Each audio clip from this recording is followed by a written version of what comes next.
시간 함께 나누실 말씀 신약성경 로마서 16장 1절에서 2절까지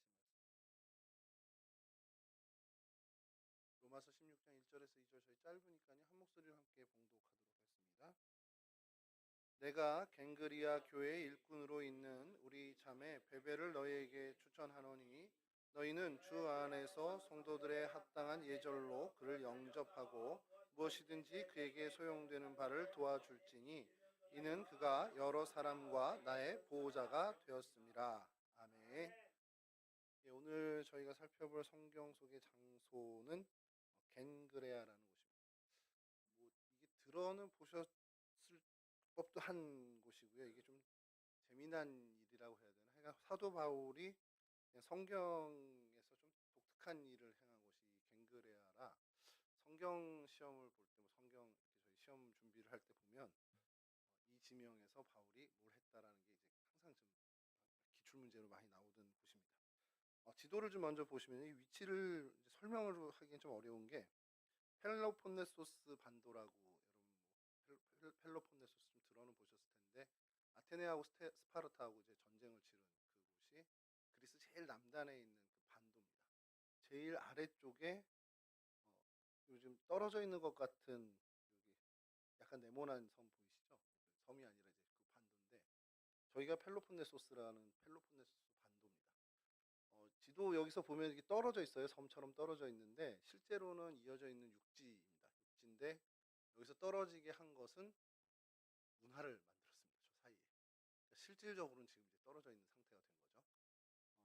그래서 그리스 뭐 이게 전체적인 좀 큰 지도를 좀 보여드리는 게 여기 어디쯤이구나라는 걸 좀 아시게끔 이렇게 했고요. 이제 이 발칸반도 밑으로 해서 이제 펠로폰네소스 반도에 고린도가 있고 그 옆에 이제 겐그레아라는 항구가 있습니다.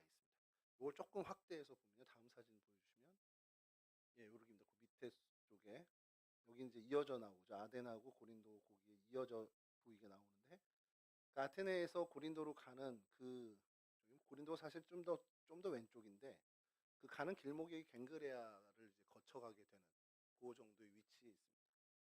소아시아에서 이제 그리스로 이제 무게 중심이 넘어오면서 바울의 이제 선교 여행에서 이 갱그레아를 이제 들리게 되면서 성경에서 등장하게 되는데 뭐 큰 이야기도 별로 없어요. 사실은 갱그레아가 큰 일은 없는데 이 갱그레아에 이제 바울이 교회를 세우게 되고 그 교회를 세운 곳에서 이제 사람들 일꾼들이 이제 이렇게 자라나게 되겠죠. 근데 이제 주목할 만한 일꾼 한 명이 이제 드러나는 게 오늘 저희가 본문에서 읽은 베베라는 그 여자 성도입니다. 베베 집사라고도 이제 성경이나 성경학자들은 표현을 하는데 그래서 오늘 그럼 갱그레아를 좀 알아보려고 합니다.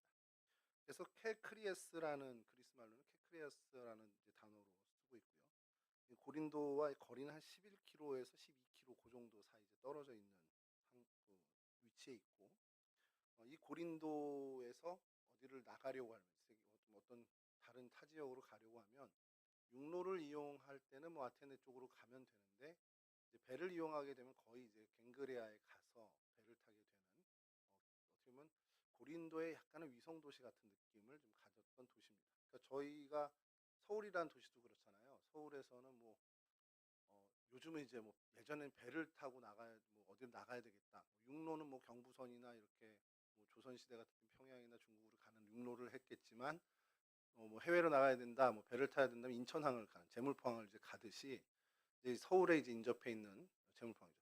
근데 요즘은 뭐 비행기를 타러도 인천을 가야 되니까 이제 그런 식의 고린도나 이 펠로폰네소스 반도에 있는 그곳에서 어디를 좀 나가야 된다 그러면 이 갱그레아 항구를 좀 이용하게 되는 그런 위치의 역할을 하고 있는 도시였습니다. 그러니까 고린도의 출항지, 뭐 고린도의 뭐 이런 그래서 오늘날 이 갱그레아는 뭐 어떻게 했나를 좀 살펴보려고 이제 여러 이제 검색을 했는데 그래도 이렇게 다녀온 분들이 덜어 있더라고요. 성지로 사실은 그 성지 패키지에는 없어요. 아무리 찾아봐도 그리스 쪽에 가도 뭐 그리스 그 발칸반도 쪽이나 이 위쪽으로 여행은 있어도 고린도까지는 좀 이렇게 그 성지 순례하는 그 코스들이 있더라고요. 근데 갱그레아는 좀 별도로 어떤 다른 뭐 개인적으로 가시는 분들 외에는 어떤 여행사의 일정이나 이런 것은 거의 찾아보기가 어렵더라고요. 그래서 그 한 번 다녀오신 분 블로그가 있어서 그걸 좀 정리를 했는데요. 사진 좀 보여주시면 다음 사진 보여주시면요. 영상부터 볼까요? 예, 영상 좀 보여주시죠. 우리 30초짜리 찍어온 영상을 잘 구했습니다. 여기가 이제 갱그레 항구를 찍은 건데, 예, 오늘 로마서 16장 1절을 좀 띄워주셨고, 짧죠. 그것을 이래서 여기서 이제 사진을 좀 보겠습니다. 다음 사진을 보여주시면 확 지나갔기 때문에. 다음 사진이요. 예, 요 사진이 이제 항구를 찍은 해변 비슷하게 이렇게. 다음 사진 보여주시면 이제 좀 멀리서 이 마을을, 갱그레아 도시를 찍은 사진이고요. 그 다음에 이제 여기에 그리스다 보니까 여러 신전들 뭐 이렇게 그리스 신화의 이야기들이 좀 있어야 되는데, 독특하게 이집트 신화에 이시스라는 신이 있어요. 하늘의 신이. 그 신을 섬겼던 신전 터가 발견이 돼서 그게 이 동네에서 좀 독특한 것 중에 하나입니다. 다음 사진 보여주시면 신전 터 이렇게 막 기대하시죠? 그냥 터만 남았습니다. 그래서 잠겨 있고요. 이렇게 뭐 바닷물이 뭐 수위가 올라왔는지 모르겠는데 이렇게 잠겨 있고, 하늘의 신인데 이렇게 되는 게 조금 이해가 안 됐어요, 저는 개인적으로. 근데 뭐 설명이 이렇게 따로 있지는 않더라고요. 그리고 이제 그리스 신화의 바다의 신이 누구죠? 네, 포세이돈이 있는데, 포세이돈의 신전이 발견됐는데, 다음 사진 보여주시면, 예, 여기가 그 신전터입니다. 그래서 그 끝에 청동으로 만든 포세이돈 신상이 있었다라는 기록만 있대요. 그래서 그 기록이 있고, 현재는 뭐 사진은 뭐 찾아볼 수 없고요. 포세이돈 신전터라고 돼 있어서 이제 요 일행들이 가신 사진을 좀 얻어왔습니다. 그 다음에 항구터가 있는데요. 지금 현대의 항구 말고 그 갱그레아, 사도 바울 시절에 갱그레아 항구가 터가 남아있는 유적지가 있어서 그것이 발견됐는데, 뭐 계속 지금도 아마 그 성서고고학자들은 발굴을 하고 있는 상태예요. 그래서 여기가 항구터고요. 그 다음 사진 좀 멀리서 찍은 사진이 요 사진이고, 여기까지 들어가기 위해서 주차를 해야 되는 입구가 있는데, 예, 다음 사진이 이렇게 되어 있습니다. 예, 헬라어로 써 있고요. 그래서 갱그레아. 그래서 제가 이 갱그레아 그러면 성경 볼 때 좀 이따 말씀드리지만, 바울이 여기서 이제 교회를 세운 일이 있는데, 독특한 이제 사도행전 18장 18절에 머리를 깎았다라는 표현이 나옵니다. 방강일 전도사가 어디서 머리를 깎았는지 모르지만 그 긴 머리를 깎았어요. 뭔가 사연이 있지 않을까 저희도 생각하잖아요. 왜 깎았지? 계속 이게 엄청 오랜 시간 동안 길렀을 거예요. 그런데 그걸 확 지금 쳤습니다. 그래서 5kg가 빠졌대요. 갔다 와서 5kg 빠졌는데, 머리 무게만 한 1, 2kg 되지 않을까. 사연이 분명히 있을 것 같은 궁금증이 있는데, 사도 바울이 머리를 깎았다라고 거기서 다 기록이 돼 있으니까 저희도 그 사연이 궁금하지 않습니까? 그래서 성경 시험 볼 때 갱그레아 사도 바울이 머리 깎은 거 막 외우다가도 혼자 이제 왜 깎았지? 이제 그래서 오늘 좀 그걸 좀 말씀을 드리려고 하는데, 그래서 제가 그때 생각한 게 뭐냐면, 그래, 나중에 목회할 때 성도분이 뭐 미용실이나 이발소를 개업한다 그러면 갱그레아라고 이름을 지어주면 좋겠다. 그래서 갱그레아 이발소나 갱그레아 헤어샵 이런 거 하면 좋겠다 생각을 하고 있었거든요. 근데 여러분, 있어요. 분명한 교인일 겁니다. 평택에 있습니다. 평택에. 방강일 전사님 고향인 평택에 갱그레아 헤어샵이 있습니다. 그래서 여러분 구글에 갱그레아 헤어샵이나 갱그레아를 치면요, 신부 화장, 신부 헤어스타일 이렇게 막 이미지가 뜹니다.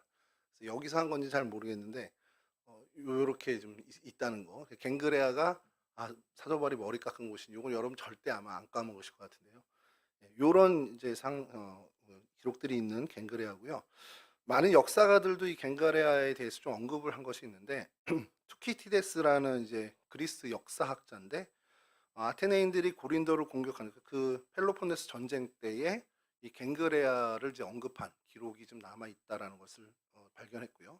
스트라보라고 하는 이제 그 장군입니다. 그 페르시아 이제 크세스 1세를 이제 그때 전쟁 치렀을 때 대승을 거뒀던 장군인데, 그 장군 역시도 이 아시리아와 무역을 한 곳이 갱그레아 항이다라는 것을 기록한 기록물이 나왔고요.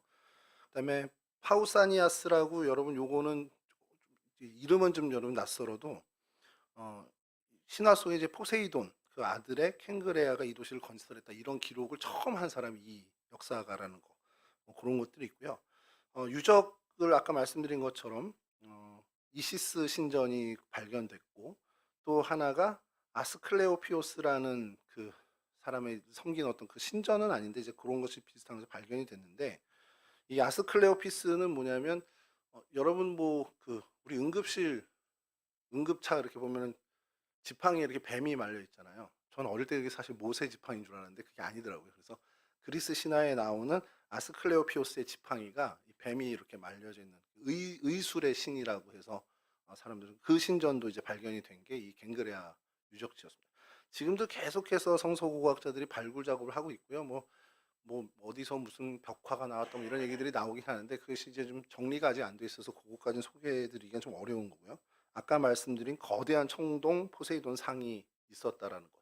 아마 그게 복원을 해서 세워놨긴 한다라는 기록들도 있는데 사진으로 이렇게 좀 찾아보기는 좀 어렵더라고요. 그래서 그거는 제가 혹시라도 나중에 구하게 되면 좀 보여드릴 텐데 어쨌든 그리스 남부 쪽에 있고 또 바닷가다 보니까 이런 어떤 신들에 대한 어떤 그것이 굉장히 좀 많이 성행했던 그런 도시가 이 갱그레아였습니다.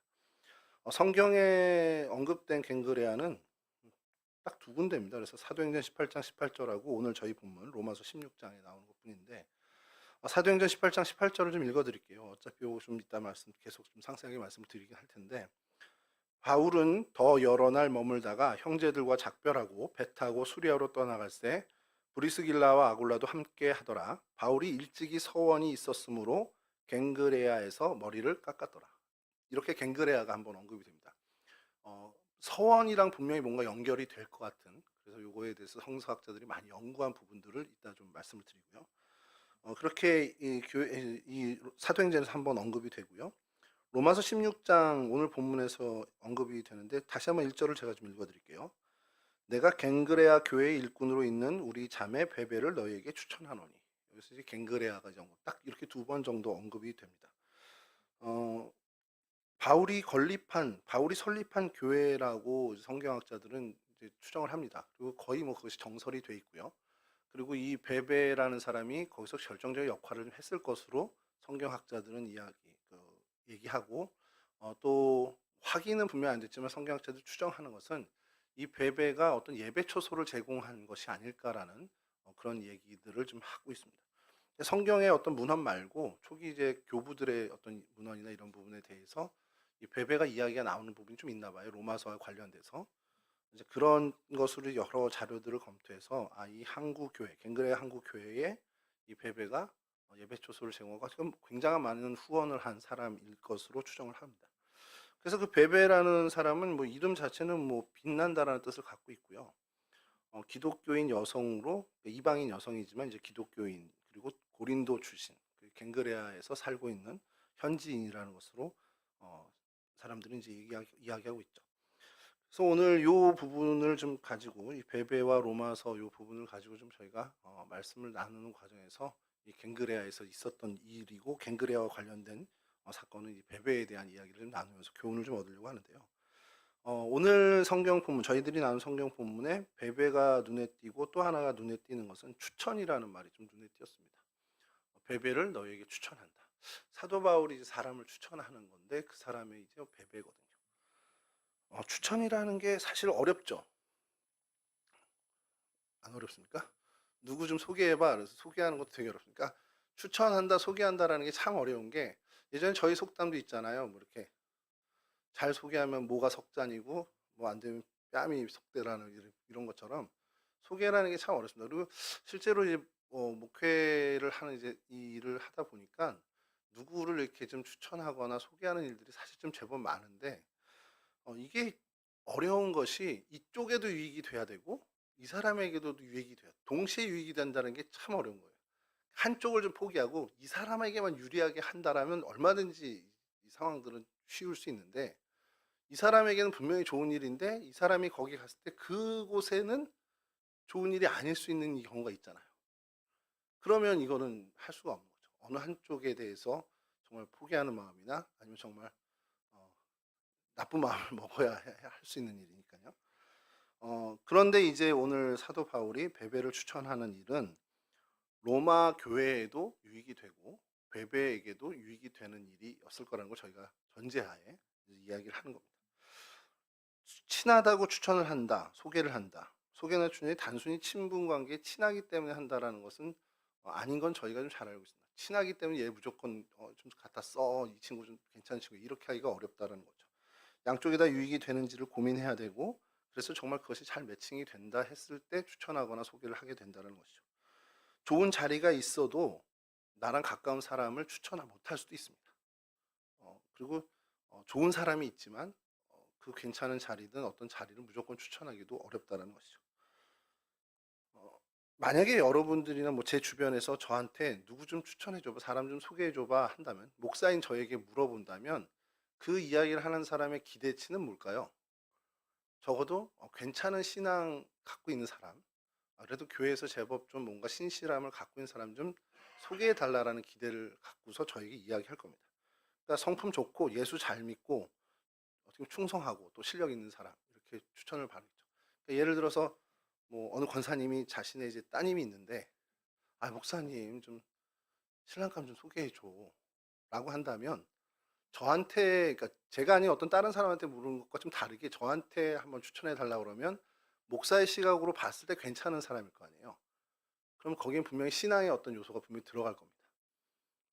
아닌가요? 저한테 물어볼 때 그냥 키 큰 사람, 그 키 큰 것만 기대하고 뭐 몸무게 저만큼 나가는 사람, 뭐 이런 사람만 기대하는 건 아닐 거잖아요. 분명히 목사에게 이런 것을 물어보면, 그리고 의뢰를 한다는 것은 그 시각으로 신앙에 어떤 성숙이 있는, 신앙적으로 그래도 모범이 되는 사람에 대한 기대를 갖고 이제 물어볼 거라는 겁니다. 그러면 그렇게 이야기를 듣고 사람을 추천하려면 저는 그만큼의 책임감을 갖고 해야 된다는 거죠. 이 사람이 정말 이분이 나에게 의뢰한 이분의 어떤 기대치에 맞는 그런 어떤 사람인지를 정말 생각하고 그런 책임감을 갖고서 사람을 찾아서 소개해야 된다는 거죠. 아무나 뭐 이렇게 할 수 없잖아요. 얘 교회 다닌대. 뭐 1년에 한 번은 나온대. 그러고서는 추천할 수는 없잖아요. 그런 어떤 추천이라는 것이 참 어렵다는 것을 저희들은 공감할 필요가 있고요. 또 목사님들 이렇게 얘기하다 보면 그런 경우 많습니다. 목사님, 제가 이번에 어느 교회에서 부목사를 뽑는데 제가 이력서를 넣었어요. 근데 목사님 저 좀 추천 한번 해주실 수 있습니까? 뭐 전화 한번 해주실 수 있습니까? 이런 얘기를 하거든요. 근데 진짜 괜찮은 친구라면 그래 내가 한번 전화해 주지, 이럴 수 있잖아요. 근데 의뢰를 한 온 친구가 추천을 정말 할 수 없는 친구인 거예요. 예를 들어서. 그러면 이 의뢰를 받은 목사님이 이 친구를 위해서는 전화를 해야 되고 뭐 추천을 해주는 게 맞지만 그 교회 공동체를 위해서는 할 수가 없는 거죠. 뭐 나쁜 마음 먹고 하면 되죠. 얘 한번 보내보자. 폭탄 하나 보낸다 하고서 막 던져버리. 그럴 수는 있지만 그런 경우에 추천을 못 한단 말이에요. 그러니까 이런 어떤 추천이라는 것, 소개라는 것이 굉장히 어렵고, 그 이후에 또 곤란한 입장이 생길 수도 있고 곤란한 상황으로도 몰려갈 수 있는 것들이 되게 많다라는 겁니다. 그렇다면 이 추천을 했다, 이런 많은 고민들을 다 담아서 다 결정해서 고려해서 이 사람을 추천했다, 그러면 그건 정말 믿을 만한 거잖아요. 근데 더더군다나 바울이 추천을 했다, 그게 또 성경의 기록이 됐다, 그럼 이 사람은 주목할 만한 필요가 있다라는 그런 생각을 저희가 좀 해볼 필요가 있다는 겁니다. 바울의 추천, 그리고 성경에서도 그것을 증명해주는 추천. 그러면 이 사람은 로마 교회에도 또 그 당사자 베베에게도 유익이 되는 추천일 거라는 것을 저희가 좀 생각해 볼 필요가 있다는 거죠. 바울은 자신이 책임질 만한 사람을 분명히 추천했을 겁니다. 뭐 저는 그렇게 확신해요. 그리고 바울 사도가 추천하고 성경이 추천한 이 사람은 그럼 바울의 추천을 얻어낼 만큼의 뭔가가 있다라는 사람인 것으로, 그러면 그렇다면 그 모습을 가지고 우리가 뭔가 교훈을 얻을 수 있는 사람이라는 것을 우리가 전제하고 오늘 이 말씀을 좀 나눌 필요가 있다는 겁니다. 바울 곁에 수많은 동역자들이 있어요. 저희들이 바울 서신이나 사도행전을 보면 바울 주변에는 많은 동역자들이 있습니다. 사실 그들이 없었다면 바울의 사역 역시도 성공적으로 이행되지 못했을 것은 저희들이 분명히 알죠. 그리고 사도 바울 역시도 그 사실을 절대 잊지 않고 기억하는 사람이었습니다. 그래서 바울이 항상 편지나 특히 로마서 같은 경우에 그 후원했던 동역자들에 대한 이름을 잊지 않고 이렇게 기록을 하죠. 하나님의 일이 그래요. 하나님의 일이라는 것이 앞에서 일하는 사람도 있고 또 옆에서 뒤에서 돕는 동역자도 있습니다. 그렇게 함께 협력해서 하나님의 일을 일구어가는 일들이 훨씬 더 많습니다. 어떤 사람이 능력자고 뭐 탁월해서 그 일을 주도하고 해서 하는 일도 분명히 있겠지만, 대개 하나님의 일은 그렇게 서로가 협력하고 앞서 나가는 이, 후원하는 이, 또 돕는 이들이 함께 어우러져서 하나님의 일을 일궈 나가는 것들을 저희들이 많이 봅니다.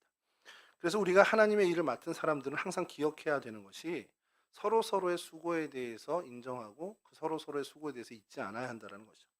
주님의 일을 하는 데 있어서 후원하는 후원자는 내가 하지 못하는 현장에서 일꾼들을 존중하고 그들을 존중하면서 그들에게 그들을 위해 기도하고 후원하는 일에 힘써야 되고요.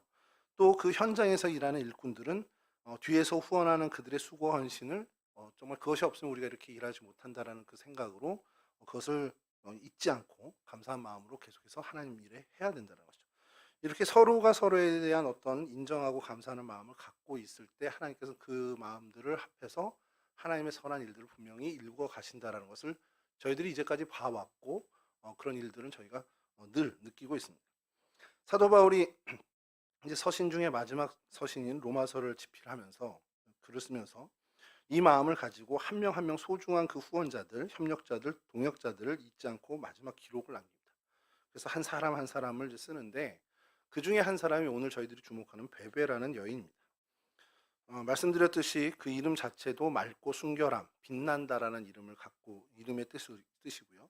오늘 본문에서 뭐 저희가 다시 한번 좀 보겠습니다만 내가 갱그리아 교회 일꾼으로 있는 우리 자매 베베를 너에게 추천하노니 그러면서 2절에 너희가 주 안에서 성도들의 합당한 예절로 그를 영접하고 무엇이든지 그에게 소용되는 바를 도와줄지니 이는 그가 여러 사람과 나의 보호자가 되었습니다. 그러니까 다른 사람들에 대해서 이야기할 때는 뭐 동역자다, 뭐 이 사람을 너희들이 기억하지 이런 얘기들로 이렇게 하는데 특별히 베베에 대해서 여러 이야기를 합니다.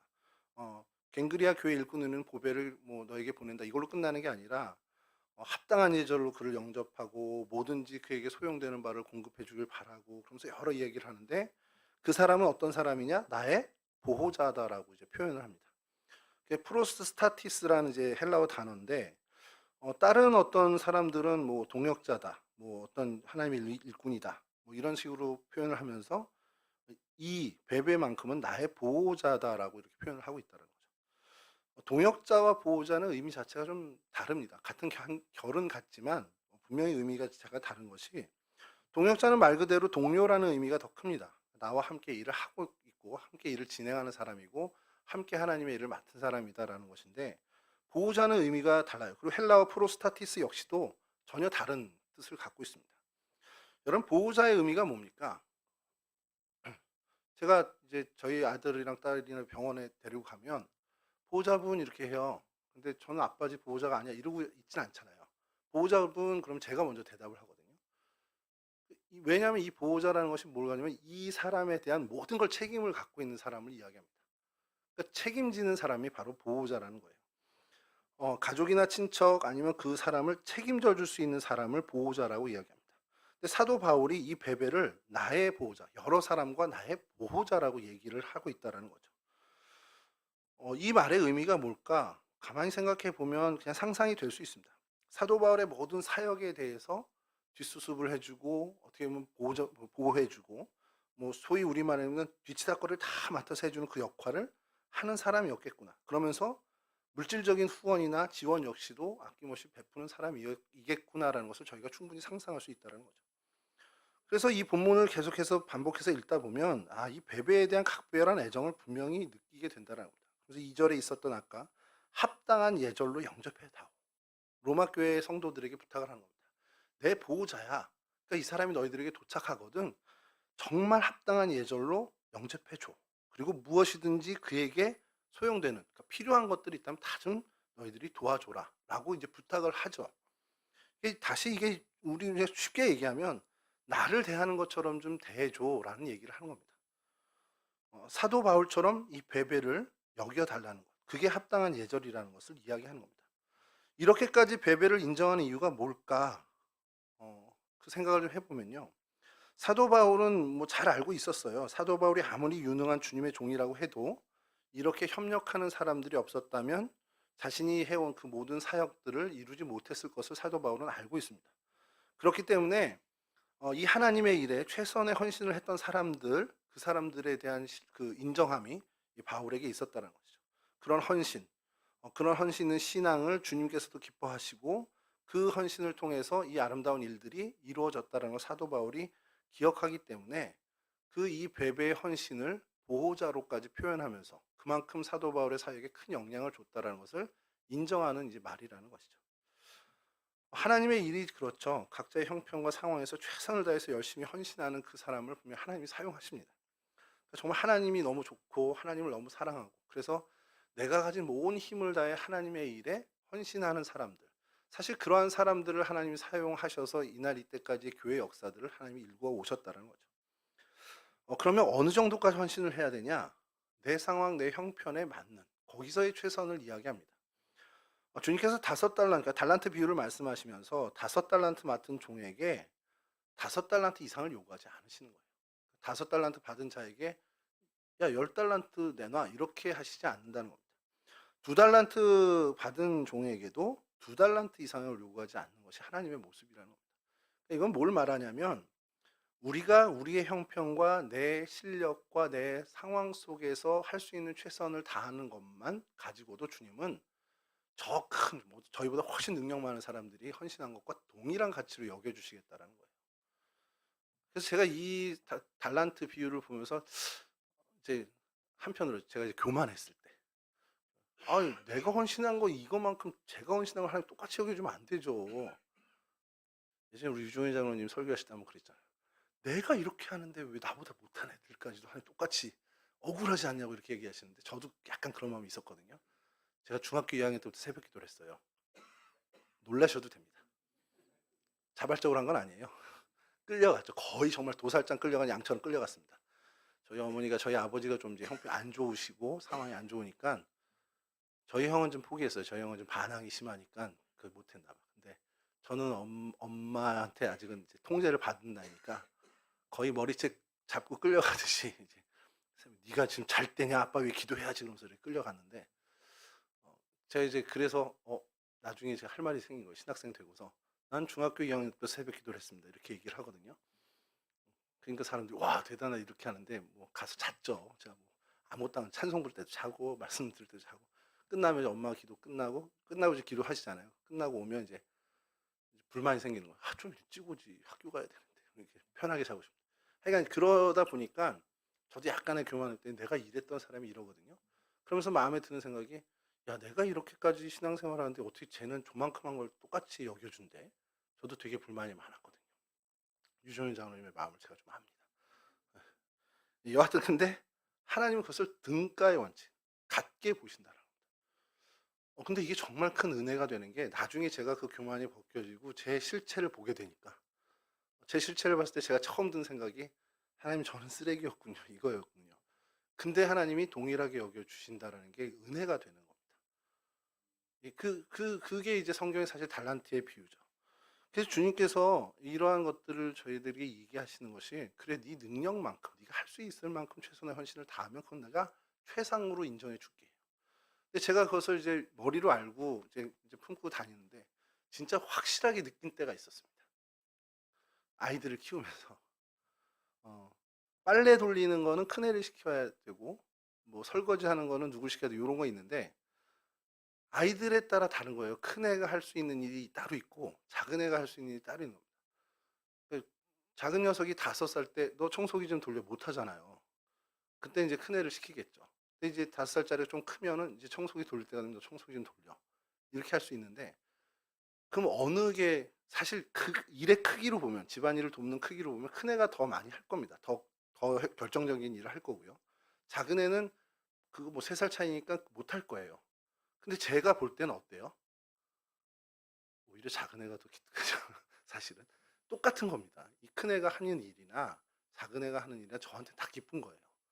그때 제가 좀 이 5달란트, 2달란트의 비율을 좀 알겠는 거예요. 아, 하나님이 이 마음이시겠구나. 내가 해도 저 작은 녀석이 어설프게 하는 그것처럼 하나님이 나를 그렇게 보시겠구나라는 생각을 하는 겁니다.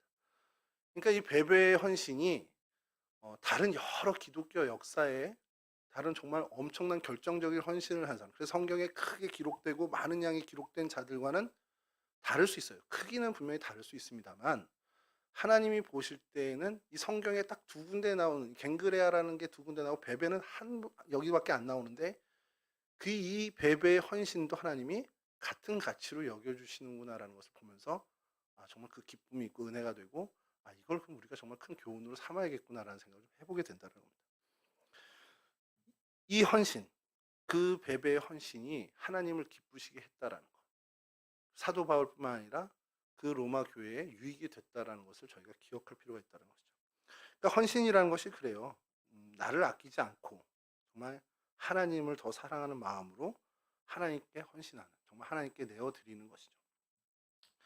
말씀을 준비하다가 그 헌신이라는 것에 대해서 좀 뭐 좀 좋은 예화가 없을까로 막 찾다 보니까 리빙스턴 얘기가 이제 하나 나오더라고요. 뭐 출처는 모르겠습니다. 그 인터넷에서 본 건데, 리빙스턴이 아프리카 선교로 뭐 엄청난 획을 걷던 사람이죠. 아프리카에서 헌신하고 있었을 때 영국에 있었던 그 동료들이 편지를 보냈대요. 이제 당신을 위해서 우리가 몇 명을 좀, 사람을 좀 후원하고 싶어서 지원자를 받았고 그들을 당신에게 좀 보내고 싶다라고 이제 편지를 한 거예요. 그러니까 자네가 있는 곳으로 가려면, 지금 어디 있는지 잘 모르고 뭐 있는 곳이 있지만 그 경로를 잘 모르니까 자네가 있는 곳으로 가려면 어떤 길로 가야 가장 좋은지를 알려주게 그 사람을 보내기 위해서 편지를 한 겁니다. 그래서 이제 얼마 뒤에 리빙스턴의 답장이 왔대요. 리빙스턴이 편지에 이렇게 썼답니다. 이곳까지 오는데 길이 있어야만 오겠다는 사람이면 안 보내도 되네. 길이 없어도 오겠다는 사람만 보내주게 라고 했다는 거예요. 근데 이 예화를 보면서 와, 이 사람이 독특한 사람이긴 하구나. 근데 굉장히 의미가 있는 겁니다. 길이 없어도 난 가겠다라는 의지가 있는 사람이면 분명히 갔을 거예요.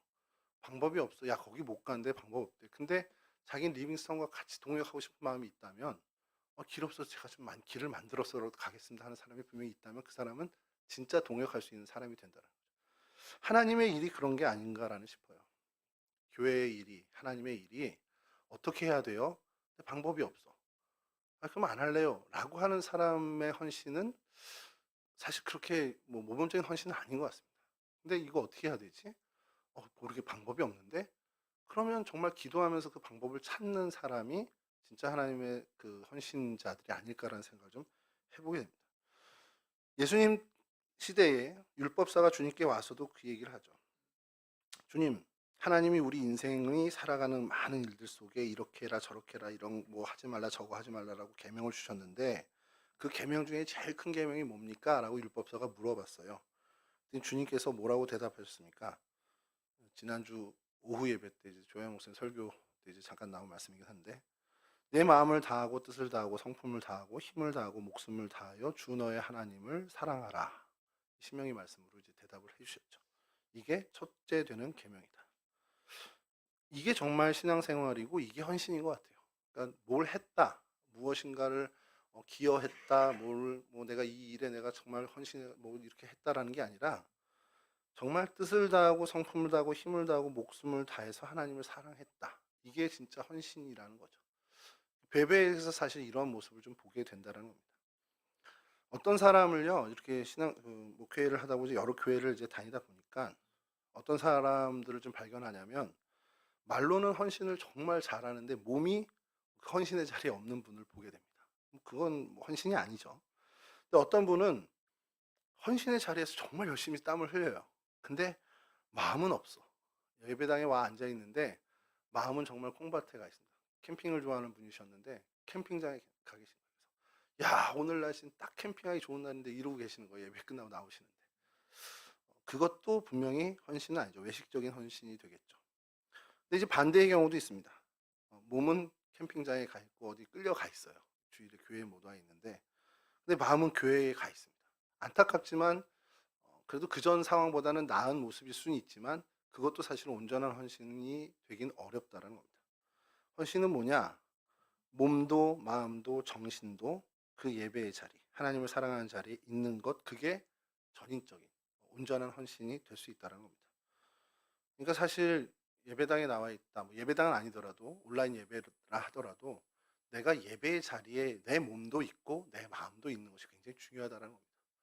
근데 몸은 어디 가 있는데 뭐 나중에 링크 해서 나중에 보면 되지 뭐 이럴 수도 있고 뭐 나중에 뭐 온라인 예배 뭐 지금 실시간으로 안 하면 어때 이렇게 할 수 있고, 물론 이제 그것도 상황에 따라 다를 수 있죠. 뭐 출근을 해야 되고 직업이 그런 경우는 뭐 할 수 없는 거죠. 근데 주일 예배만큼은 좀 달라야 되지 않겠냐는 거죠. 주일 예배만큼은 내가 예배의 자리, 그게 몸이 뭐 안 좋아서 병상이 있기 때문에 온라인으로 한다면 그 자리가 예배의 자리가 되겠죠. 그래도 이 예배의 자리까지 나와서 내 몸과 내 마음과 내 정신과 온 정성이 그 자리에 있는 것이, 그렇게 하나님을 사랑하는 것이 진짜 헌신이 될 수 있다는 것을 좀 기억해 볼 필요가 있다는 겁니다. 여하튼 이제 베베로 다시 돌아가서요. 베베를 생각해 보면, 여러분 오늘날 로마서 있잖아요. 로마서를 저희가 읽잖아요. 쉽게 읽고 번역된 한국말로 읽고 이렇게 있는데, 이 로마서를 통해서 얼마나 많은 기독교 역사가 바뀌었는지는 저희들이 기억합니다. 종교개혁 역시도 사실 로마서에서 시작이 됐다라고 해도 과언이 아닐 정도로 로마서는 이제까지 기독교 역사에 정말 많은 영향을 주게 됐어요.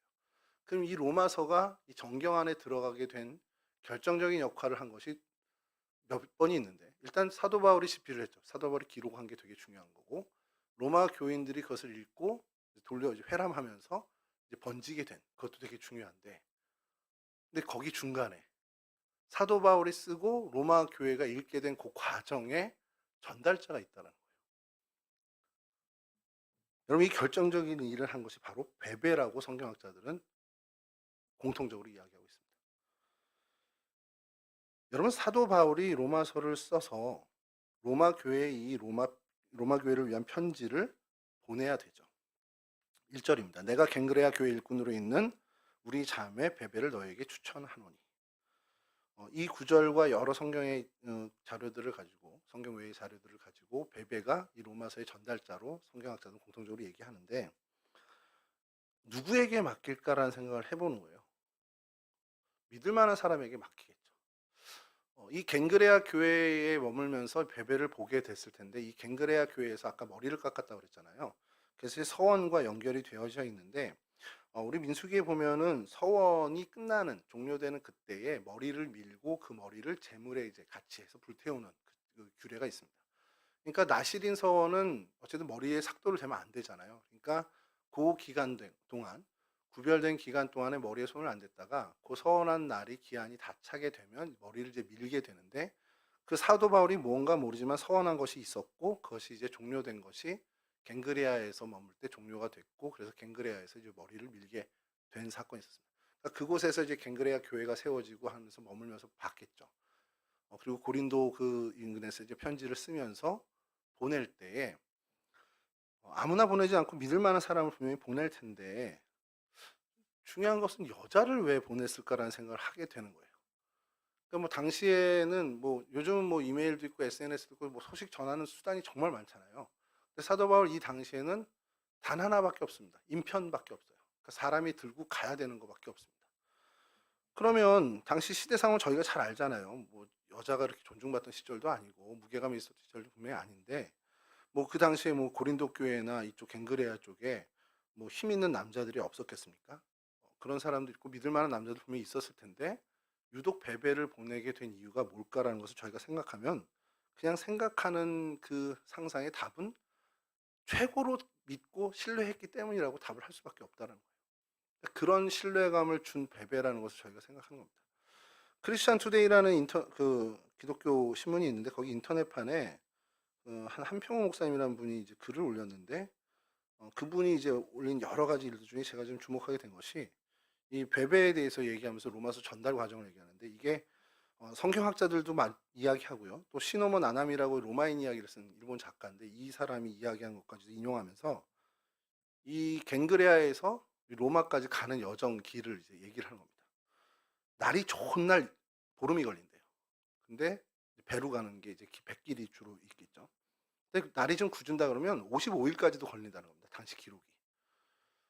그만큼 이제 험한 길이라는 거예요. 근데 이게 뭐냐면 15일이다 55일은 뭐냐면 로마 군대가 군사 목적으로 이동할 때 소요되는 시간이에요. 그러니까 일반 사람들이 이동하는 건 좀 또 다른 얘기가 될 수 있다는 거죠.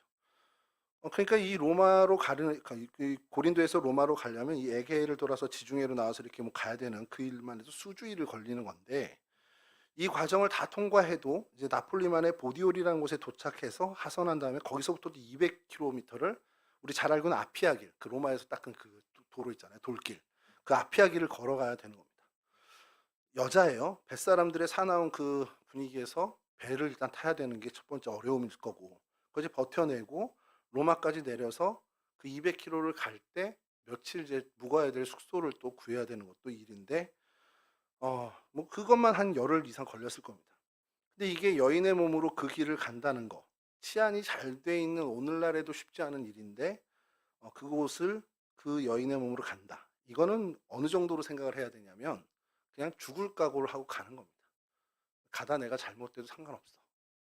그리고 그 각오와 결단은 단순히 야 이것 좀 보내줘 그래서 심부름할게요 정도의 사안이 아니라는 거예요. 목숨을 걸고 해야 되는 일이라는 겁니다. 그 목숨을 걸 만한 일에 사도 바울은 베베라는 사람을 눈여겨보고 그 사람에게 일을 맡겼다는 거죠. 죽으면 죽으리라는 그 에스더의 각오와 같은 각오 없이는 어려운 일이고요. 이 베베 역시는 바울의 후원자로 살았고 뭐 보호자, 동역자 역할을 해왔지만 이 마지막 일에 어떻게 보면 헌신을 하는, 정말 다 목숨까지 내놓는 헌신을 하겠습니다. 이유는 이게 하나님의 일이라는 것, 이게 하나님을 사랑하는 일이라는 것을 알았기 때문에 그렇게 했다는 거죠. 그러니까 베베는 어떠한 것보다도 하나님의 일을 우선순위에 두었습니다. 오늘날도 마찬가지지만 사도 바울 당시에요. 사도 바울이 당시의 세상 그 사람들의 가치관을 어떻게 얘기했냐면 빌립보서 2장 21절에 그들이 다 자기의 일을 구하고 그리스도 예수의 일을 구하지 아니하되. 그러니까 오늘날과 똑같은 겁니다. 자기 일에는 발빠르고 좋은데 하나님의 일은 별로 관심 갖지 않았던 그런 시절에 이 베베만큼은 다른 가치관과 다른 사람의 모습을 보였다는 겁니다. 다른 헌신의 모습을 보였다는 것이죠. 그러니까 그냥 주님의 일이기 때문에 순종한 거예요. 목숨 걸고 딴 거 없어요. 이 일이 뭐 어떤 영향력을 줄 거고 다 계산하는 거 없었습니다. 그저 하나님이 나에게 맡기신 일이고 이거 하나님 일이네? 그래서 그냥 헌신한 거고 하나님을 사랑하는 마음으로 한 거예요. 근데 이게 핵심입니다. 베베는 어떠한 것도 상상하지 않고 이게 이후에 어떤 영향을 줄까 전혀 상상 못하고 로마서를 가지고 로마 교회를 갔습니다.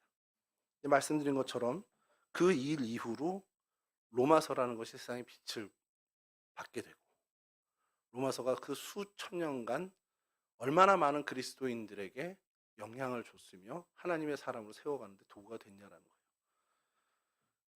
여러분, 하나님의 일이 이래요.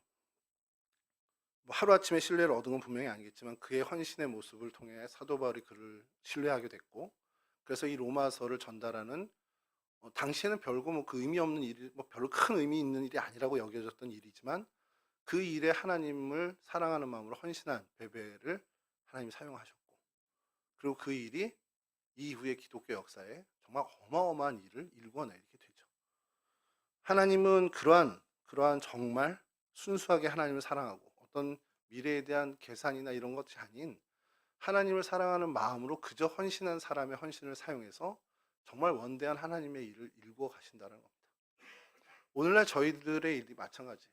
저희가 그냥 난 하나님을 사랑해서 하나님이 나에게 맡겨주신 내가 섬기는 동성교회에서 헌신하는 일, 그 당시에는 누구도 주목하지 않은 일일 수 있고요. 당시에는 스스로 생각할 때도 그렇게 무게감 있는 일이 아닐 수 있습니다만 그 일을 분명히 하나님께서 하나님의 방법으로 사용하셔서 정말 많은 사람들에게 영향을 주고 선한 일을 베푸는 그러한 일들을 하나님 삼아주신다는 겁니다.